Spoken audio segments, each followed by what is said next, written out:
Well, hello everyone, and welcome to the Masters of Travel Advisor Series.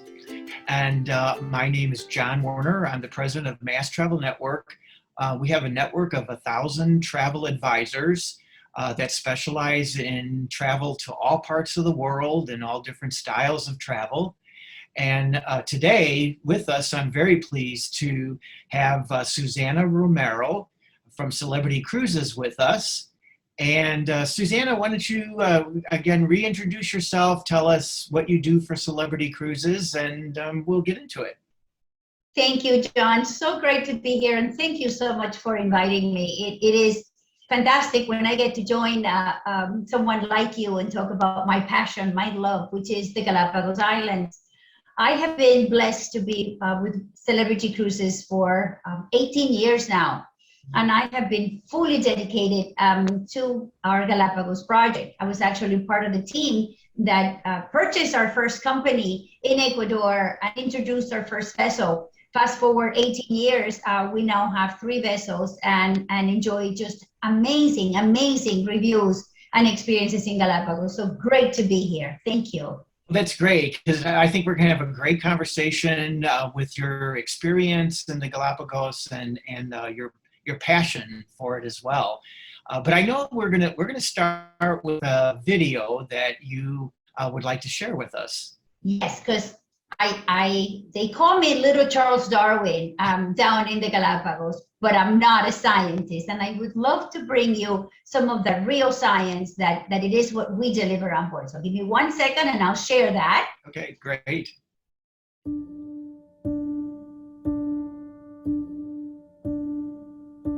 There are no other places like it on Earth.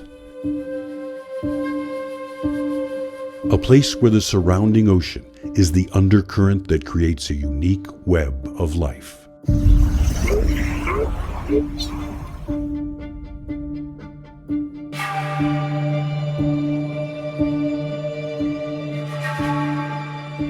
The Galapagos Islands are unusually rich in wildlife, in large part because of the ocean. Here, deep, cold, nutrient-rich water is forced to the surface, setting off a chain of events that give rise to a wealth of strange and wondrous animals. The Galapagos lie at the intersection of several major ocean currents, but it is one current that is especially important. At the equator, a current within the ocean's depths flows eastward, striking the submerged base of the Galapagos Islands. This sets in motion the very essentials for the creation of life.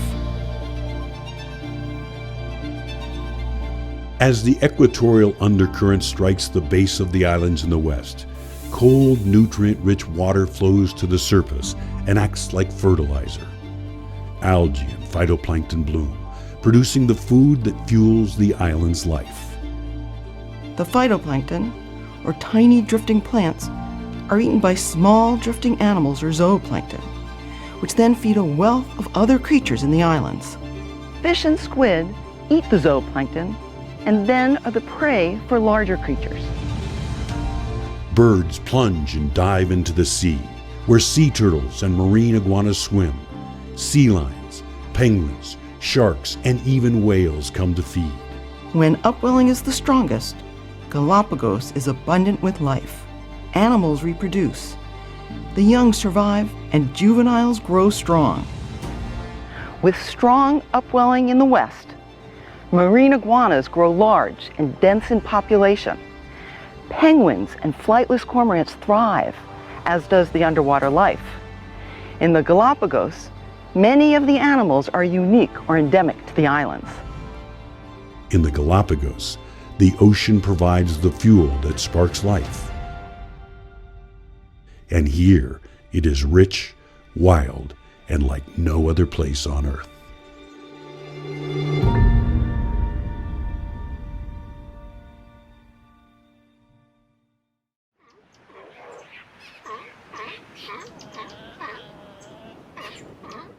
Isn't that amazing? Yeah, it's so incredible, and I know that the Galapagos is a very rich biodiversity area. It's fragile ecosystem as well, and we're going to get into that in a little bit. I thought I would just ask you maybe some of the real basic type questions that any traveler, let's say, has they've not been to the Galapagos yet, but they have always wanted to go, and now they think the time is to go. So I know Celebrity Cruises has 3 different vessels that are going to be going to the Galapagos. And so you have the flora, the exploration, the expedition. Let's just start with maybe telling us what's different about the 3 vessels. Is there anything different about the 3 vessels? There's so many differences, John. Great question. And as a matter of fact, we just announced our return to service, and I know you know that. So we are back. July 4th is our first date, and we're going back with Celebrity Flora. But to talk a little bit about the vessels and what makes them unique and distinct and truly different depending on what our travelers want to do. Let's start with our smallest, right? 16 guests. This is a catamaran that features 4 suites and 4 outside staterooms. It is an incredibly beautiful space for 16 people that truly love the sea and want to be as close as they can to the water. Now, they can book it on their own, or they can book it with 14 of their favorite friends or family, but this is a true seagoing traveler type of mentality. Then you move to Expedition. Expedition was the one that started it all. She was originally set for 100 passengers with 50 staterooms, so suites, some outside, and recently was changed to 48. Think about this incredible yacht, beautiful mini cruiser, right? Cruise liner, and now only holding 48 guests. So very, very interesting type of travel, with offering both suites, regular staterooms, indoor, outdoor dining, just amazing. And then we commissioned Celebrity Flora. Celebrity Flora is our 100 guest, 50 suite mega yacht, state of the art. Every room is a suite with balconies. So it is truly dedicated to be as close as you can be to the destination, all enclosed in glass, full upper deck design for experiencing the outdoors and being as close as you can to this destination. Well, that just sounds so great. And it sounds like with all 3 vessels, all 3 a little bit different in sizes, but overall, the experience is the ships are designed so you can be close to the experience, close to the islands and all the scenery and so forth. So what you mentioned just a moment ago that the resumption of service begins in July 4th, I believe you said. And so just briefly tell us about the health and safety protocols and that allow you to get back into service and start taking passengers back to the Galapagos. So exciting. So incredibly exciting for us to be having this conversation, right? With a real date. We're back July 4th. And as a matter of fact, I am going to be on that sailing because I want to make sure that I see what happens and I can come back and share with you and our guests how amazing it is. So we are not only following all of the protocols that our brand has established, but we're also following all of the local regulations and protocols that not only Ecuador, but the Galapagos National Park mandates that we do. I'll give you an example. In order to get into Ecuador today, and again, as you know, this is very fluid, so rules for today may not be tomorrow, but as of today, guests must either show proof of vaccination or a 72-hour PCR test result that's negative, of course. As a brand, we will require that all of our guests have their certificate of vaccination. So that is the brand requirement. All guests must be vaccinated, again, 16 years or older. And also our crew, I am happy to announce that has already been fully vaccinated in Galapagos. So we are ready to go. Now, to enter the Galapagos Islands, The Galapagos National Park requires a test that is 96 hours. Okay. So our guests can bring one from the US and have it ready, or they can have one in Ecuador because they're going to be going to Ecuador a couple of days prior to their sailing. So our protocols on board will be in line with what the government requires. Remember, we are in Galapagos waters, and that's Ecuadorian territory. Locally, they do not require masks when you are going ashore if you are in an uninhabited island, and more than 90% of what we do is uninhabited, so you will be free to roam. Our groups ashore is only 8 per naturalist, so very small groups. We are on our own. And when we are in populated areas, we will request that our guests wear a mask. That's only 2 locations per sailing. So we're ready. We're fully ready to go. Oh, that's wonderful. So, and yeah, being in the great outdoors, obviously. And so why don't we talk about the difference between some of the islands, such as the wildlife viewing or the wildlife habitats, on both on land and at sea. So what would people expect to see? Now, unlike choosing a cruise to go to Europe or to go to the Caribbean, when you specifically want to book a cruise because you want to be in a specific country, you may want to visit Spain or Italy or France or the Greek islands or go to Russia. Going to the Galapagos Islands is about going to the Galapagos Islands, right? Visiting that archipelago. The flora and the fauna is consistent throughout the islands. And it's important that I share with you that all of our itineraries are actually set and regulated by the Galapagos National Park.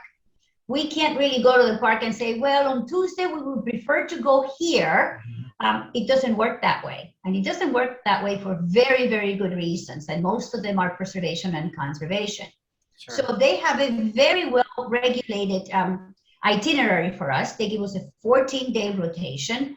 And in that rotation, we get to see the best that there is to see in the islands, right? While there is maybe one migrating bird, which is the magnificent albatross that comes to Española Island between March and November, all of the other itineraries offer everything there is to see in Galapagos. So I guarantee you, the experience will be just as amazing whether you go to Northern Loop, Southern Loop, Eastern Loop, Western Loop, because it is just absolutely remarkable. Yeah, and there's also that was great to hear about the naturalists that accompanies the groups ashore. I'm sure they're also pointing out not only the wildlife and the habitats, but plant life and what is in the sea, everything that's the sea life around the islands, which was talked a little bit about in the video. Absolutely, John, because it's very triangular, right? You have the flora, the fauna, but you also have the sea. And those currents, like Dr. Prager mentioned, they're probably even more important than anything else, because without that, there is no food. There is no fuel to really feed the life, right? There is this incredible correlation between the plants and the animals and the terrain. There is this process of adaptation that happens in Galapagos where these animals have fully adapted to not only their geology and their geography, but also to their food source. So you begin to see that correlation between animals, terrain, the water temperatures, El Nino, La Niña, climate change, how it all kind of works together and creates this incredible ecosystem. Yeah, that's just so wonderful. So with the activities, when someone does go ashore, I would imagine that you let everyone know what the strenuous level is for different activities. So do you design things around a person's ability to something very strenuous versus not so strenuous? Everything is designed around the different levels like that? There are options, and I'm so glad you asked that, because that's really important that people understand. This is a very active vacation. This is a vacation where you're going to be exploring in the morning and in the afternoon. We're off the ship very early in the morning. We're back on lunch, maybe a briefing, a quick midday activity, and then an afternoon going ashore too. Okay. There's a briefing every evening, and that briefing allows our guests to really get to know what the next activities are going to look like. We show videos, we show a presentation where our naturalists actually share what the experience is going to look like. So people get to truly pick their day based on what the activities are. They may pick a long hike in the morning and then an afternoon kayak experience. Or they may choose to do coastal exploration from one of the water zodiacs. So they are able to truly customize what they want to do on a daily basis. And by the way, John, if they change their mind and they want to do something else when they wake up in the morning, it's all good. They can make up, because everything is included. So we can accommodate it. Everything is included. Right. Yeah.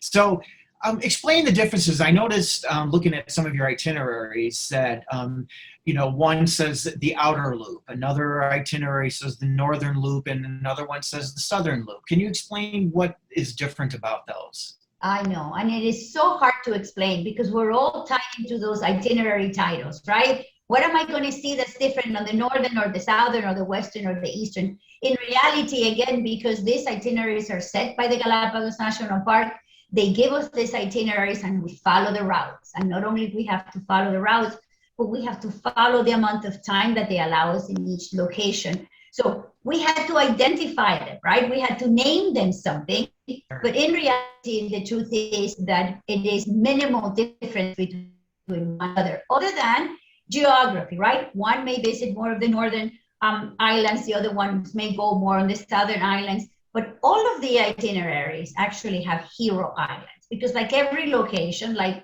in Europe, you have Rome, and you have in Florence, and you have Pisa, right? And you have St. Petersburg. It's the same in Galapagos. There's main places, and we visit those in every one of our cruises. For example, Puerto Ayora, which is where the Charles Darwin Center is. And when we go to a private ranch where there are roaming free giant tortoises for our guests to see and experience, we have that on every one of our cruises. So again, the amount of enrichment that is provided on the itinerary is not based on the itinerary, it's actually based on the location, which is Galapagos. Sure. Well, I think that's a great thing that the Galapagos National Park organization or service, they regulate, visitors, and it makes the experience so much better for everybody, and it preserves the environment there, and so that everybody that visits can have a wonderful experience on the islands. So you mentioned the Zodiac boats. Is there any other way that people do go ashore or visit from island to island? It's because you're anchoring the ships offshore. I mean, it's not like you can dock, right? So that's why you need the Zodiac boats. That is correct. As a matter of fact, there is no docks. All ships are required to be offshore and come into port in small groups in watercrafts, whether there is a Zodiac or Norvania yacht tenders, which we use on Flora, which are state-of-the-art yacht tenders, but they are small water vehicles that allow us to come from the ship to shore. Some of those landings are on beaches, some of the landings are on rocks, some of the landings are on a little pier, like when we go to the populated island, to Puerto Ayora, but it is the only way to actually come to ship to shore when you are in Galapagos. Well, hey, that's all part of the experience too. That's right. To get from the ship to shore like that. Describe the job of the naturalists.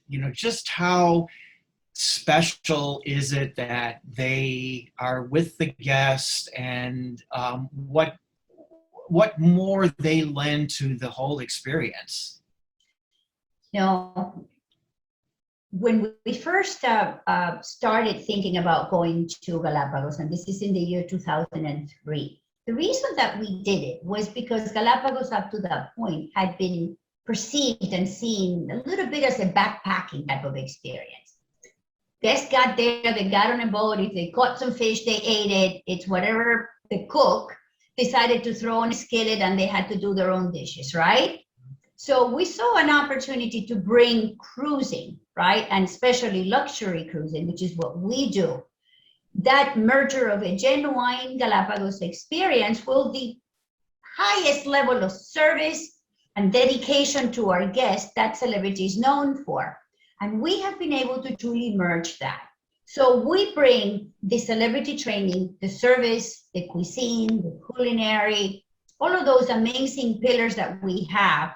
And then we hire the absolute best guides in Galapagos and Ecuador. We have the services of Dr. Prager that allows us to continuously do training that's appropriate for this naturalist. But the role of the naturalist, number one and more important than anything else, is their park rangers. They have been trained by the Galapagos National Park, and their first affiliation is to make sure that the rules are being kept as rules. This is what you do, this is what you're allowed to do, and you cannot do it any other way. Yeah. But that's important. It's to bring to life what Galapagos is all about. To spend that time ashore, truly interacting with our guests and putting the whole story together for them.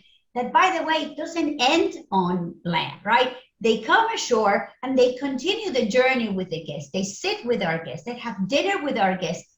They spark conversations and thought processes that allow for a lot of learning and interaction. Because keep in mind, our crew and the naturalists are either from mainland Ecuador, but most are from the Galapagos Islands. So they get to truly share their passion for their country and this incredible archipelago with our guests. Oh yeah, it just sounds wonderful. They have a big job to do then. I mean, they're responsible in many different ways.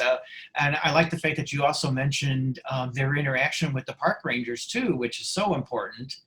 But just what they do for the guests. I'm sure that there's a lot of, even friendships. Long life connections, John, Yes. get created on these vessels, without a doubt. Oh, I'm sure of it. So let's just go back to the ships themselves for a moment, as far as life on the ships. Could you talk about what the cuisine is like on the ships, and is the local cuisine, local recipes and so forth, is that also incorporated in the menus? John, you know we are the foodie brand. If we didn't do that, we wouldn't be doing justice to what we're all about. So Right. all of our menus, all of our cuisine, crafted by our Michelin star chefs. So we start with the best, and then we add local, right? Fresh, from scratch, local seafood, local produce. The Galapagos National Park has a very strict list of provisioning that it allows on board the ship. Give you an idea why, right?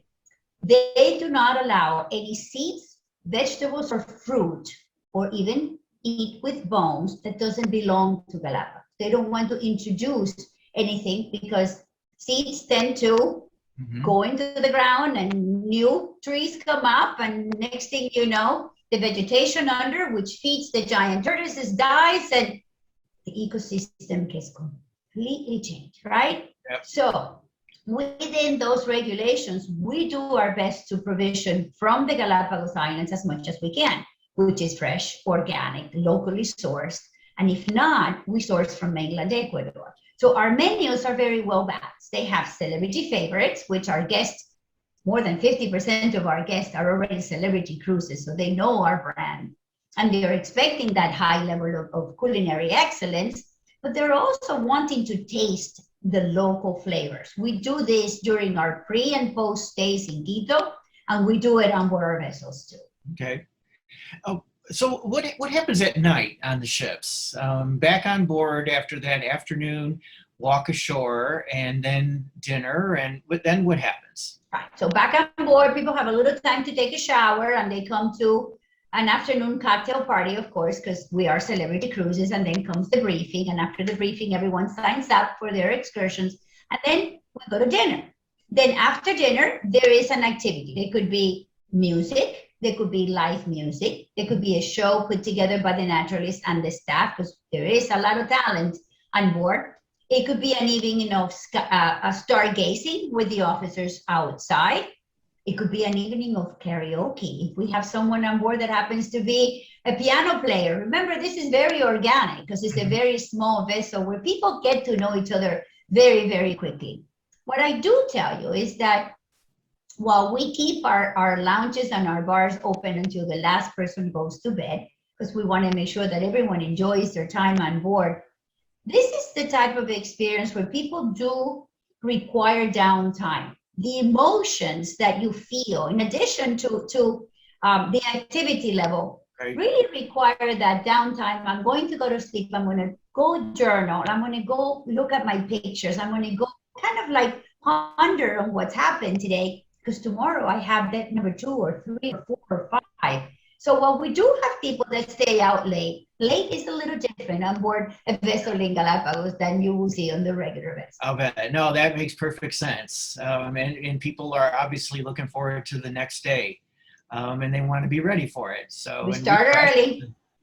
That's right. So, so the trip, obviously, to begin, you have to fly into Quito, Ecuador, and so how much time is spent in Quito, and do you have time to go elsewhere in the country, pre or post, and before you fly over to the Galapagos? I'm so glad you brought that up, because it's important that our guests understand that you cannot get to the Galapagos Islands on the same day. You can't leave the US today and get to Galapagos today. So mandatory, you have a 1 night overnight in mainland Ecuador. But we offer in our 10-night packages, which are, like you mentioned, and thank you for doing that, John, they're all inclusive. We offer a 2-night pre-stay in Quito. Allows us to bring all of our guests in, allows us to show them, give them a glimpse of this colonial city, which is actually a World Heritage Site. It's truly, truly remarkable. And it also allows us for a 1-day, 24-hour period for any flight disruptions. And in our business, you know that it is common to have those. Absolutely. So it gives us not only a great day to show off this incredible capital, also gives us that little cushion. And then we include an exclusive non-stop flight, which is only dedicated to celebrity guests from Quito into Baltra and back. After the cruise, we do have extensions, some for more time in Quito, and one that continues on to Peru, including Lima, Cusco, Sacred Valley, and Machu Picchu. Again, fully all-inclusive. Right. Well, that would be an amazing journey to combine Peru and with the Galapagos, of course. So anyway, I know that your celebrity cruises and your Galapagos itineraries, you have community efforts, environmental stewardship. Everything is about, obviously, it's sustainability. This is a part of the world that needs to have a careful approach. It's got to be sustained for not only the environment there and the animals that live there, but for everybody for the future. So why don't you tell us a little bit about those community efforts and your environmental stewardship? John, the Galapagos National Park probably does one of the best jobs in the world in making sure that sailing in this part of the world is done the right way. And we are so glad to be part of that. The way that we build our ships, not only for Galapagos, but as a fleet. Now, think about taking all of the knowledge that we have with our big vessels, all of the engineering, and bringing it down to the right size. I'll give you some examples. Celebrity Flora, our latest vessel, has the latest, most advanced water treatment plant and recycling system, probably hard to find around the world with the bigger ships. Our emissions is almost zero. We're at a point where even we're using air conditioning recycled water for doing our laundry. We have water filtration systems in every one of our suites, so people can actually refill their bottles, which we provide. So we have a zero single-use plastic policy on board all of our vessels.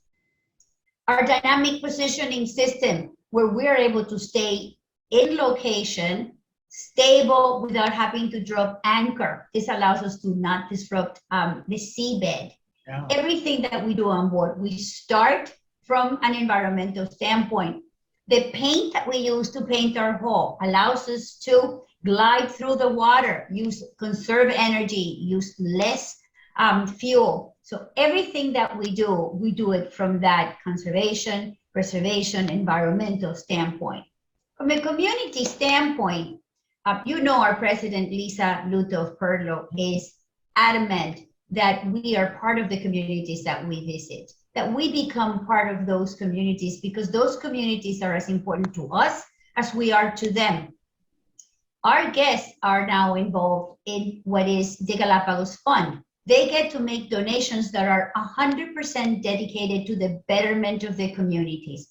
From creating soccer fields, which are really important in South America, to creating special spaces for children with special needs to showcase their artwork, to actually a reforestation project. We have now replanted 50,000. And when I say we, our guests, they get to actually physically take a tree, go into the mountains in the highlands of Santa Cruz, in the one and only reforestation program with the Galapagos National Park. The Scalesia is an amazing tree that is required as a bed to keep the areas for the giant tortoises, and we have now planted more than 50,000. So it is truly, truly an amazing program. Oh yeah, it is amazing. Wow. And I know you have a video to show us about that. A very short one. Let me share that with you. Okay.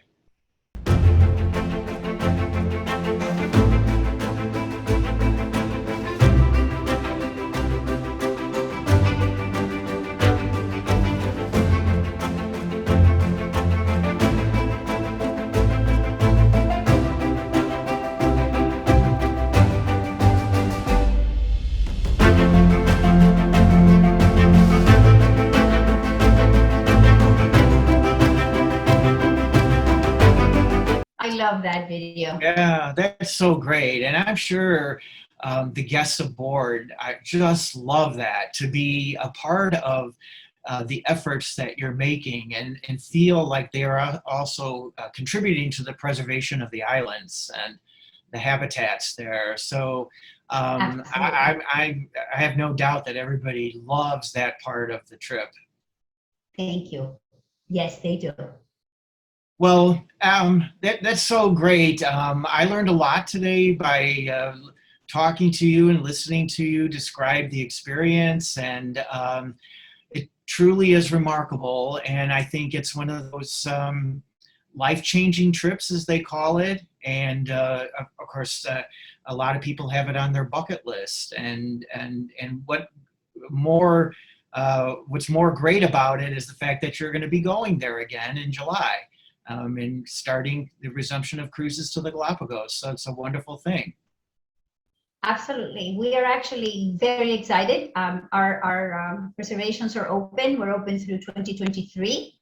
So whether people are ready to go with me July 4th, or they want to look into next year, the year after, I strongly recommend that they reach out to their advisor.